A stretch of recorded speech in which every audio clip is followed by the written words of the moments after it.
Bonjour à tous, on se retrouve en deuxième année de BTS pour une petite vidéo mathématique. On va aller directement dans le vif du sujet avec un exercice. Cet exercice c'est: quel est un argument de z égale racine de 7 fois exponentielle de i pi sur 2 fois exponentielle de moins i 3 pi sur 7. On voit tout de suite donc qu'on a une multiplication d'exponentielles. On se rappelle donc la règle de base qui est exponentielle de a fois exponentielle de b donne exponentielle de a plus b.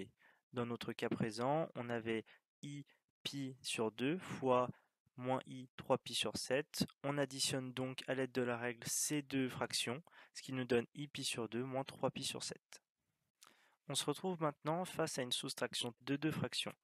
Le but dans cette fraction, ça va être de mettre au même dénominateur la partie gauche et la partie droite.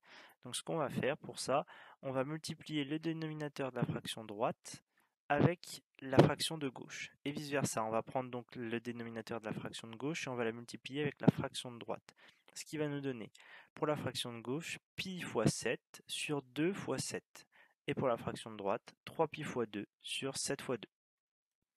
Ensuite, vous faites le calcul tout simplement, ce qui nous donne 7pi sur 14 moins 6pi sur 14.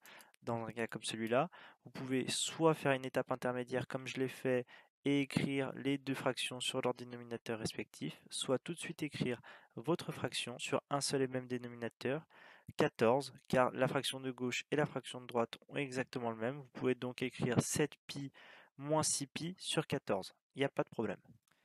Étant donné que nos deux fractions sont donc sur le même dénominateur, on a juste à les soustraire, donc on fait 7pi moins 6pi, ce qui nous donne pi. On a donc comme résultat final racine de 7 fois exponentielle de i pi sur 14. Donc si vous avez bien fait les calculs, normalement vous devriez trouver comme argument pi sur 14. Faites bien attention, l'argument, lorsque vous le notez comme je l'ai fait en rouge, il ne faut jamais le mettre avec le i. Vous l'écrivez toujours sans le i à côté. En tant que piqûre de rappel, je me suis permis aussi de vous rappeler que racine de 7, c'est le module.